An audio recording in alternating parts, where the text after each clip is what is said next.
테슬라 소식입니다. 일론 머스크가 2일 올린 트윗이다. 2020년 전기차 50만 대를 고객들에게 인도했다는 발표를 두고 올린 내용이다. 머스크는 테슬라가 이런 대기록을 세웠다는데 정말 자랑스럽다고 적었다. 테슬라가 이날 공개한 보고서에 따르면 이 회사는 지난해 전기차 49만 9,550대를 고객에게 인도했다.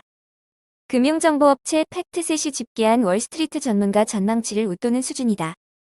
4분기에는 전기차 18만 570대를 고객에게 인도해 지난해 3분기를 넘어 역대 최다 기록을 세웠다.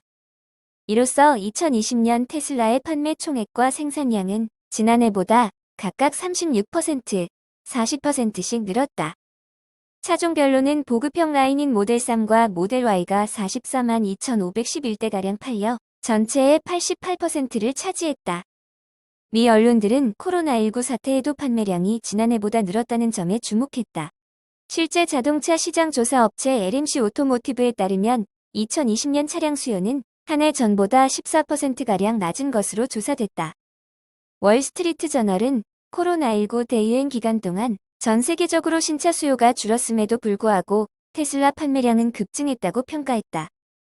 파이낸셜 타임스 역시 지난 2016년 모델 3을 선보였을 때에는 2020년 판매량이 100만 대에 이를 것이라 예상했다며 비록 그 절반 수준에 불과하지만 이는 테슬라가 예상보다 더 빨리 글로벌 사업 규모를 확장하고 있다는 것을 보여준다고 전했다. 생산량을 늘릴 수 있었던 건 테슬라가 중국 상하이 공장 가동을 늘렸기 때문이라는 분석이 나온다. WSJ는 지난해 공급은 중국 내 수요에 힘입어 활기를 띠었다며 이같이 전했다. 또한 파나소닉의 배터리 공급을 의존해온 테슬라가 LG화학이나 캐틀 등과 거래하며 공급망을 다각화한 것도 전기차 인도와 생산을 늘릴 수 있었던 요인으로 꼽힌다. 테슬라의 올해 목표는 몇 대일까? 2021년 전기차 인도 목표치를 공식 발표하진 않았다. 하지만 머스크는 지난 10월 3분기 컨퍼런스 콜에서 연간 생산 능력이 84만 대에서 100만 대에 이를 것이라고 장담했다. 관건은 세미트럭 출시다. WSJ는 올해 테슬라가 직면한 과제 중 하나는 전기 픽업 트럭과 세미 트레일러 트럭의 새로운 차량 생산 라인을 도입하는 것이라고 전했다. 머스크가 승용차뿐 아니라 세미 트럭 부문에도 전기차 배터리가 통할 수 있음을 증명하고 싶어하는 만큼 테슬라가 진정한 자동차 기업으로 커갈 수 있는 성장판은 세미 트럭에 달렸다는 말이 나오는 이유다. 테슬라가 스포츠 유틸리티 차량 모델 Y의 중국 출시를 앞두고 먼저 예고한 것보다 가격을 크게 낮췄다. 전기 SUV 시장에 먼저 진출한 토종 경쟁사들의 긴장감도 높아지고 있다. 4일 경제전문 매체 차이신 등에 따르면 테슬라는 이달부터 판매 예정인 모델 Y의 가격을 롱레인지 버전 33만 9,900위안, 퍼포먼스 버전 36만 9,900위안으로 확정했다. 작년 8월 예약 판매를 시작할 때 공지한 48만 8천위안, 53만 5천위안보다 30% 이상 싸졌다. 테슬라는 상하이 공장에서 지난해 말부터 모델 Y를 본격 생산하기 시작했다. 중국 정부의 허가가 나오는 대로 고객에게 인도할 계획이다. 올해 상하이 공장의 모델 Y 생산 목표는 25만 대다. 테슬라의 중국 공식 홈페이지는 한때 먹통이 될 정도로 예약 구매를 하려는 소비자들이 몰렸다. 중국 대도시의 오프라인 매장에서도 예약 구매를 하려는 고객이 밀려들면서 초만원을 잃었다. 중국 자동차 업계는 테슬라의 파격적인 모델 Y 가격 인하에 술렁이는 모습이다. 4일 새해 첫 개장한 중국 증시에서 테슬라 테마주로 분류되는 현지 자동차 부품 공급사들이 급등하기도 했다. 알루미늄 차체 공급사 닝보케비, 배터리용 흑연 공급업체, 샹펑화 등 선전 증시 창회반 상장사들이 장중 상한가를 기록했다. 샹펑화는 테슬라의 배터리를 공급하는 LG화학의 협력사다. LG화학과 함께 테슬라의 배터리를 납품하는 캐틀도 이날 장중 15%가량 뛰었다. 시장에서는 특히 그간 자국 전기 SUV 시장을 선점해온 토종 스타트업들이 테슬라의 모델 Y에 상당한 영향을 받을 것이란 분석이 나온다. 현재 중국에선 리샹원, 웨이라이, ES6, 웨이마, EX5 등이 전기 SUV 상위권을 달리고 있다. 니오 소식입니다.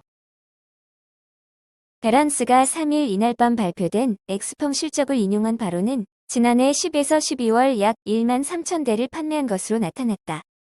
이는 회사가 지난해 3분기 어닝콜 때 예상한 1만 대가량을 웃돈 수준이다.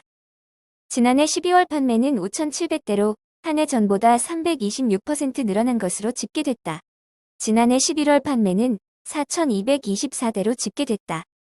베런스는 또 다른 중국 전기차 스타트업 니오와 리오토도 판매가 호조를 보였다면서 니오는 지난해 4분기 회사 예상보다 1,000대가량 많은 1만 7천 대를 인도했다고 전했다.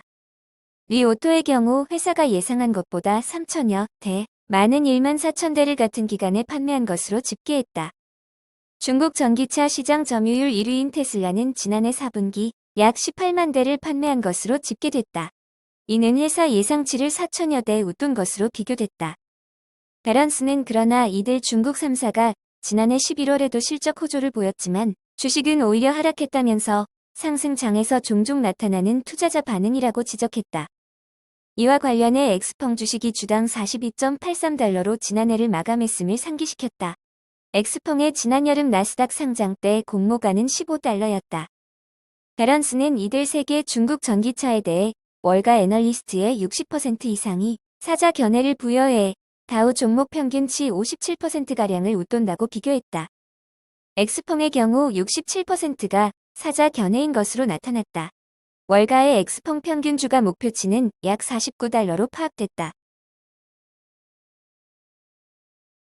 3일 중국 언론통신치차에 따르면 중국 니오는 공식적으로 중고차 사업 계획을 발표했다.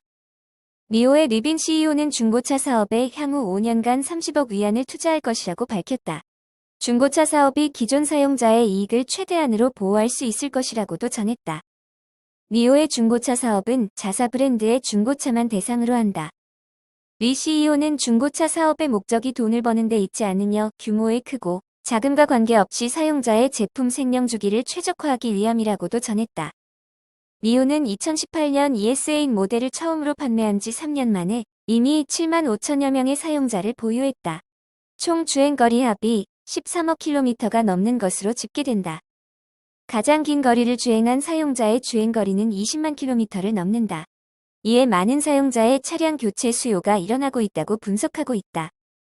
사용자가 니오의 차량을 타다가 니오에 되판다고 했을 때 니오가 직접 차량을 검측 및 평가하고 구매하는 서비스를 제공할 예정이다. 경쟁력 있는 가격 책정과 함께 3만 점가량의 니오의 포인트를 제공하게 될 것으로 알려졌다.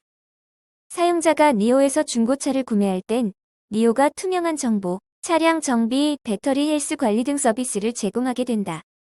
특히 전기차의 경우 배터리의 안전과 정상 작동 여부가 사용자의 핵심 관건이기 때문에 이 점을 보증하기 위한 서비스를 더한다. 니오는 중고차 사업에서 사용자 데이터를 분석을 거쳐 286항의 친환경 차량 특허 검측을 이용해 투명한 정보 제공을 할 것이란 입장이다. 더 나아가 부품 업그레이드 서비스 등도 하게 된다. 금융 차원에서도 자체 중고차 금융 서비스를 내놓는다. 니오는 향후 중고차 사업에 대한 구체적인 발표를 할 예정이다. 애플 소식입니다.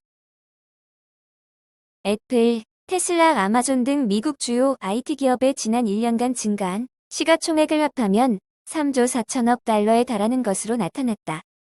코로나19로 인한 재난 상황과 이로 인한 경제 위기 상황을 극복할 수 있는 기술 또는 코로나19의 영향을 받지 않는 서비스를 선보이며 위기 상황을 타개한 것이다. CNBC는 애플, 마이크로소프트, 아마존, 알파벳, 테슬라, 페이스북, 엔비디아 등 미국 주요 IT 기업의 성과를 정리해 보도했다. 시가총액이 가장 많이 증가한 기업은 애플이다. 미국 상장사 최초로 시가총액이 2조 달러를 넘어섰다. 지난해보다 81% 상승한 약 1조 달러가 급증한 성과다. 테슬라는 지난해 가장 많은 변화를 겪었다. 코로나19로 인한 상반기 공장 폐쇄에도 불구하고 3분기 기록적인 판매량을 달성하며 전년보다 9배가 늘어난 시총 6,600억 달러를 넘어섰다. 아마존은 전자상거래와 함께 언택트 및 디지털 트랜스포메이션으로 주목받은 클라우드 컴퓨팅 분야의 매출 증가로 전년보다 76% 증가한 1조 6,300억 달러의 시총을 기록했다. 마이크로소프트는 원격 근무 서비스로 높은 인기를 얻은 팀즈와 클라우드 서비스의 성과로 1조 6,800억 달러를 기록하며 전년보다 41% 증가했다. 구글의 모회사인 알파벳과 페이스북은 온라인 광고를 중심으로 높은 성과를 거두며 각각 1조 달러, 7,700억 달러를 기록했다. 그래픽칩 제조업체 엔비디아 역시 시가총액이 2배 이상 증가한 3,230억 달러를 기록했다. 지난해 출시한 그래픽 프로세서가 게임 업계를 비롯해 인공지능, 가상화폐 등에 집중적으로 사용되며 매출을 견인했다. IT 기업의 성장으로 아마존의 제프 베이조스 CEO가 마이크로소프트의 공동 창업자 빌 게이츠를 넘어 세계에서 가장 부유한 인물로 올랐다. 테슬라의 일론 머스크, 페이스북의 마크 저커버그 등이 5위 안에 들었다. 구글 창업자 레리 페이지와 세르게이 브린, 마이크로소프트 전 최고 경영자 스티브 발머도 10위 안에 올랐다. 아마존 소식입니다. 세계 클라우드 시장에서 치열한 영역 다툼을 벌이고 있는 아마존 웹 서비스와 마이크로소프트가 한국 시장 공략을 위해 공동 전선을 구축하는 모양새다. 양사는 한 목소리로 국내 공공 IT 시장에서 클라우드 기업에 요구하는 보안 인증이 부당하다고 주장한다. 이들은 작년까지 수년간 한국 공공 IT 시장에서 클라우드 서비스 공급을 검토해왔지만 보안 인증 취득이 어렵다고 판단해 실행에 옮기지 않고 있는 상황이다. 5일 클라우드 관련 공공 민간 부문 소식통에 따르면 오즈와 MS는 작년까지 수년간 한국 공공 IT 시장에서 클라우드 서비스 공급을 검토해왔지만 실행에 옮기지 않고 있다. 공공사업의 필수인 클라우드 보안 인증 취득이 어렵다고 판단해서다. 클라우드 보안 인증은 기업의 클라우드 서비스 운영에 관련된 자산 조직, 지원 체계 등에 대해 일정한 관리적, 물리적, 기술적 보호 조치가 됐음을 인증기관이 확인했다는 표시다. 이 인증을 취득한 민간 클라우드만 공공기관에 제공될 수 있다. 클라우드 보안 인증은 지난 2016년 KT가 최초 인증을 취득한 이래로 27건의 인증이 이뤄졌다. 그간 오즈와 MS 등 다국적 클라우드 기업들은 한 목소리로 미국 민간단체, 정부기관을 통해 보안 인증과 관련된 민원을 직간접적으로 제기해왔다. 주한 미 국산공회의소 관계자는 클라우드 보안 인증이 원천적으로 글로벌 기업에게 맞추기 어려운 기준을 포함하는 한국만의 제도로 미국 정부와 여러 협단체가 문제 제기를 했지만 뚜렷한 변화가 없어 지속적인 현안이 되어왔다고 설명했다. 이어 미국 재계 현안 중 하나로 다국적 기업들이 한국 공공 클라우드 시장에 진출하기 어렵다는 의견을 정부와 논의했다며 미국 IT산업협회도 우려를 표했고 미국 무역대표부도 정부 간 논의를 했던 것으로 안다고 말했다. 유스턴은 작년 3월 한국의 클라우드 보안 인증을 핵심 장벽이라 지칭한 연례 국별 무역 장벽 보고서를 발간했다. 미국 정부기관이 한국의 보안 인증 요건을 충족하기가 원천적으로 어렵다는 자국 기업들의 입장을 반영한 것이다. 이처럼 다국적 클라우드 기업들은 미국 정부와 민간 단체의 입장을 수년 이상 유지하면서 공공 IT 시장에 진입할 방안을 강구해왔다. 내신 보안 인증 취득 요건이 완화되거나 아예 인증 없이 공공 IT 사업을 수주할 길이 열리길 바라는 눈치다. 한국 정부는 올해 민간 클라우드 도입을 포함하는 정보화 사업에 약 3,500억 원 예산을 배정했다. 이미 보안 인증을 취득하고 공공 IT 시장의 클라우드 수요를 공략하고 있는 KT, 네이버, NHN, 더존 비즈온 등 한국 기업들에게는 유의미한 기회다. 한국 정부가 오는 2025년까지 모든 공공정보 시스템을 클라우드로 전환하겠다고 선언한 만큼 이 분야 수요를 공략하기 위한 민간 클라우드 기업 간 경쟁이 치열하다. 이를 노린 다국적 기업들이 보안 인증 관련 문제 제기를 지속할 여지가 크다. 미국 공공 IT 시장에서 오즈와 MS의 관계는 공통된 이익을 추구하는 한국과는 상반된다. 단순한 동종업계 라이벌을 넘어선 앙숙이 돼가고 있다. MS가 수주한 100억 달러 규모의 미국 국방부 통합 클라우드 구축 사업 때문이다.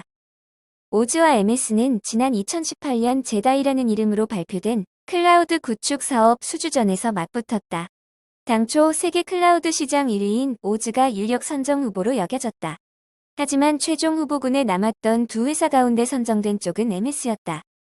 오즈는 그해 10월 MS를 최종 사업자로 선정한 이 과정에 도널드 트럼프 미국 대통령의 외압이 작용했다고 주장하며 11월 법원에 사업자 선정 취소 청구 소송을 제기했다.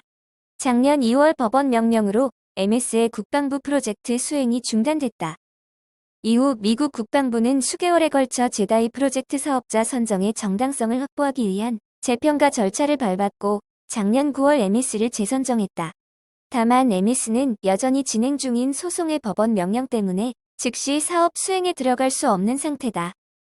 오즈는 지난달 16일 법원의 이 재평가 절차에 대해서도 기존과 동일한 대통령의 외압 문제를 제기했다. IT 미디어 테크크런치에 따르면 오즈는 재평가 절차에도 결함이 많았고 트럼프 대통령의 과도한 영향, 편견, 압력을 받았다고 주장했다. MS 측은 아마존은 입찰 경쟁에 패함으로써 우리의 가격 정보를 받은 뒤 자신들이 점포에게 입찰했음을 깨닫고 가격 부분을 수정했지만 국방부 조달 담당자의 결정에 따라 우리가 계속해서 최상의 솔루션을 제공하게 됐다고 주장했다. 마이크로소프트 소식입니다. 클라우드 컴퓨팅은 4차 산업혁명 시대 핵심 인프라다. 클라우드 컴퓨팅은 시공간을 초월해서 필요한 만큼의 컴퓨팅 자원을 쓰고 싶은 시간만큼 인터넷을 통해 활용할 수 있는 컴퓨팅 방식이다. 지난해 코로나19 확산에도 세상이 멈추지 않고 돌아간 것은 클라우드 컴퓨팅 덕분이라고 해도 과언이 아니다. 기술 전문가들은 새해에도 전 세계가 클라우드 컴퓨팅에 의존하는 풍경이 계속될 것으로 전망한다. 미국의 정보기술연구 및 자문회사 가트너는 2021년 클라우드 지출은 18% 증가할 것으로 분석한다. 클라우드에 의존하는 생활 방식으로 빠르게 전환하기 때문에 클라우드 업체의 이익 또한 큰 폭으로 늘어날 것으로 보고 있다. 이런 전망과 진단을 바탕으로 투자 정보회사 포틀리풀이 1일 마이크로소프트 등 세 곳을 소개했다. 마이크로소프트, 윈도우와 오피스 365 등 소프트웨어 회사로 잘 알려져 있지만 클라우드의 강한 회사로 재탄생했다. MS는 클라우드 서비스 시장 점유율에서 아마존에 이어 두 번째다. MS 클라우드 서비스 비즈니스의 핵심은 기업이 클라우드로 전환할 수 있도록 기본 IT 인프라를 제공하는 애저 플랫폼이다. 지난해 1분기에 전년 대비 48%의 매출 증가를 기록했다. MS는 이뿐만이 아니다. 오피스 소프트웨어 제품군을 클라우드 기반 구독 서비스로 전환했다. 오피스 365라고 불리는 이 클라우드 SaaS 제품은 1분기 매출이 전년 대비 21% 증가했다. 최고 재무책임자인 에이미 후드는 우리의 클라우드 제품에 대한 수요가 회사의 수익을 강하게 만들었다고 말했다. 이러한 결과는 지난 6월 30일로 마감된 2020 회계연도에 처음으로 상업용 클라우드 수익에서 500억 달러를 달성했다. MS의 클라우드 부문 성공으로 월가의 애널리스트들은 최근 목표 주가를 올렸다. CT는 주당 229달러에서 272달러로 인상했고 모건 스탠리도 249달러에서 260달러로 상향 조정했다. 세일즈포스, 모든 현대 비즈니스에는 고객 확보 및 유지를 강화하기 위해 고객관계 관리 시스템이 필요하다. CRM의 리더는 클라우드 기반 CRM 플랫폼을 갖춘 세일즈포스다. 2020년 내내 세일즈포스의 성과는 SaaS 시장에서의 강점을 보여줬다. SaaS는 지난 12개월 동안 여러 분기에 기록적인 결과를 제공했다. 이 회사의 4분기 회계연도는 지난해보다 35% 성장한 기록적인 48억 5천만 달러의 매출로 2020년을 시작했다. 세일즈포스는 기록적인 1분기 매출 48억 7천만 달러를 기록했으며 분기별 매출이 계속 증가했다. 더구나 세일즈포스는 기업용 메시징 앱인 슬랙 인수를 통해 CRM을 넘어 마케팅 분석 및 전자상거래를 포함하는 비즈니스 제품 에코시스템을 더욱 강화할 수 있다. 세일즈포스는 포괄적인 비즈니스 솔루션이며 슬랙은 클라우드 기능과 SaaS 시장 리더십 확장이 유리하다. 크라우드 스트라이크 홀딩스. 크라우드 스트라이크 홀딩스는 새로운 상장 기업이다. 기업 공개는 2019년에 이루어졌으며 그 이후로 엄청난 성장을 했다. 클라우드에 있으면 크라우드 스트라이크의 사이버 보안 플랫폼이 인공지능과 전문 보안 데이터를 결합하여 사이버 공격을 정확하게 식별하고 포착할 수 있다. 크라우드 스트라이크는 경쟁이 극심한 환경에서 운영되고 있지만 지난 3분기에 지난해보다 매출이 86% 증가했다. 회사의 수익은 주로 사이버 보안 서비스에 가입한 고객으로부터 발생한다. 3분기 구독 수익은 지난해보다 87% 증가했으며 마진은 작년 74%에서 77%로 증가했다. 가트너에 따르면 클라우드 관리 및 보안 서비스에 대한 지출은 2020년 149억 달러에서 2022년에는 199억 달러로 증가할 것으로 예상된다. 최근 공개된 미국 정부의 키는 온라인에 숨어있는 위협의 한 예일 뿐이므로 크라우드 스트라이크는 2021년에도 지속적인 매출 성장을 기대할 수 있다.